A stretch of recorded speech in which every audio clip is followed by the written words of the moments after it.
Welcome back to the channel, everyone.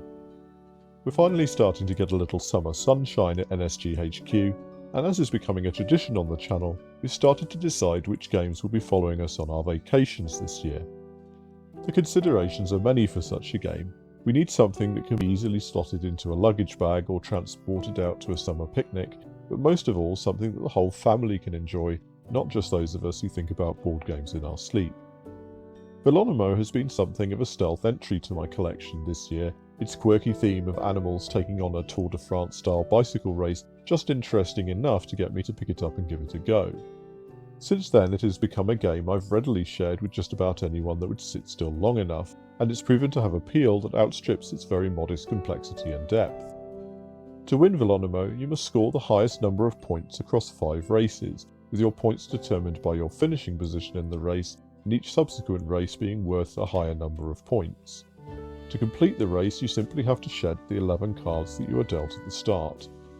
This process starts with the lead player commencing an attack by playing either a single card or a combination of cards. Single cards are worth the number displayed on the card, but combinations of cards bearing the same number or the same colour are worth 10 points for each card played, plus the value of the lowest card in the set. For example, playing this combination of a red 6, 5 and 2 would create a score of 32. There are 7 cards of each of the 7 colours in the game, with values from 1 to 7, as well as 6 additional hair cards that range in value from 25 to 50 that cannot be played with any other cards at the same time. Additionally, when you play a turtle card, i.e. those with a value of 1, you may choose an opponent and take random cards from their hands equal to the number of turtle cards that you played. You will then return to them the same number of cards from your hand, but of your choice, including the cards you stole if you wish, thereby allowing you to fish for more advantageous card combinations. Whatever the value of the combination or card used in the attack, the current player will declare this and play the cards face up in the middle of the table. The next player can either pass or launch a counter-attack by playing a card or combination of cards with a higher value than that which commenced the attack. You can choose to pass even if a higher value combination is available to you, and doing so does not prevent you from participating in future counter-attacks. However, if all of the other players pass and play returns to the player that last played cards, they are considered to have taken the lead in the race. All the cards in the centre of the table will then be discarded, and the lead player will have the advantage of choosing with which card or combination they will commence the next attack. The first player to shed their hand will win this particular race, scoring points equal to the number of players left in the game multiplied by the number of the round. For example, in a 5-player game, a player would gain 12 points, becoming first in the 3rd round. This player will then choose which of the other players starts the next attack, and the remaining players will continue to play until only one remains, determining the final position of each rider in the race.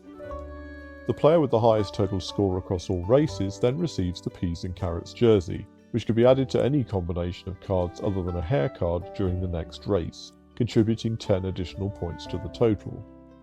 The player with the fewest total points will then commence the next race, unless 5 races have already been completed, in which case the player with the peas and carrots jersey is declared the winner.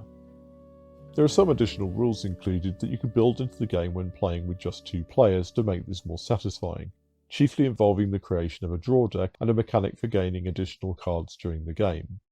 But the game is suitable for up to 5 players, and is undoubtedly more fun and benefits from more back and forth at higher player counts. A major strength of Velonimo is that those players could be pretty much anyone. When you're playing a game in which the most complicated rule just involves counting in tens, the bar for playing skill and experience is so low as to be non-existent. It's a great game for families, providing any children involved are confident counting and multiplying by 10, and I dare say this game is a great way for children to practice these skills without realising it. But it is interesting and quick enough to suit a quick lunchtime game with your non-gamer colleagues, or some light entertainment for a group of friends in a pub, without feeling too much like a kid's game. If I'm honest, the theme itself never quite works for me. I can never quite get to the stage where I feel like I'm in a race rather than a card game.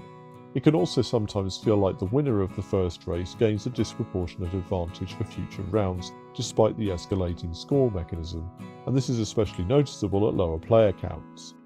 This is only accentuated by the player completing the race being able to choose who starts the next attack from the remaining players, allowing them to convey advantage on players that are further behind overall and are therefore less of a threat. But all of that said, the art is cute, the gameplay is solid, not to mention the fact that it represents fantastic value for money. We don't often talk about price in our reviews, value being highly subjective after all. But while Velonimo is not a game I'd expect to find in the bargain bucket of my local gaming store, this is exactly how it arrived in my collection. You can pick up a copy of Velonimo for well under £10 even on a bad day, and I've had more than my money's worth out of this game just in the short time I've been playing it. I think it says something incredible about where the tabletop gaming industry is at and how spoiled for choice we are, that a game that offers this kind of honest, no gimmicks family fun can pass so under the radar. For a budget game, it is also very lovingly presented. The cards are of decent stock and adorned with adorably silly illustrations. A useful scorepad is included to help you keep track of the race results, while the rulebook is concise but clear. All of this is enclosed in a sturdy, compact box that will effortlessly slide into your luggage if you need it to travel the globe with you. Look, I think the disadvantages of a game like this are probably pretty obvious. Its simplicity is such that you're unlikely to spend an entire afternoon playing it, and there will be those who feel the degree of luck involved in the initial draw reduces the tactical interest of the game. Velonimo has less to offer the more seasoned gamer, who may already have a favourite among other card-shedding games available. And if you're going to tell me there are better games out there, I absolutely agree. But my affection for Velonimo is born out of what it is trying to accomplish, rather than what it is not. This is a game about bringing everyone together, whether that means the whole family or your whole group of friends, irrespective of skill or experience. This game just evokes the classic summer picnic or those cramped games you've played around a caravan table, a game to complement the relationship between the players rather than distracting from it. It's a fun, budget filler game, maybe not one to race out and get, but certainly worth the entry price for some light-hearted fun. If Velonimo doesn't win the race for your summer game, we've got loads of other reviews that might help you find a new favourite. Check out our High Society review to enter a bidding war with your friends and family, or for a more abstract experience, check out our review of Shobu. Wherever the summer takes you, remember to work hard, play better, and take care out there.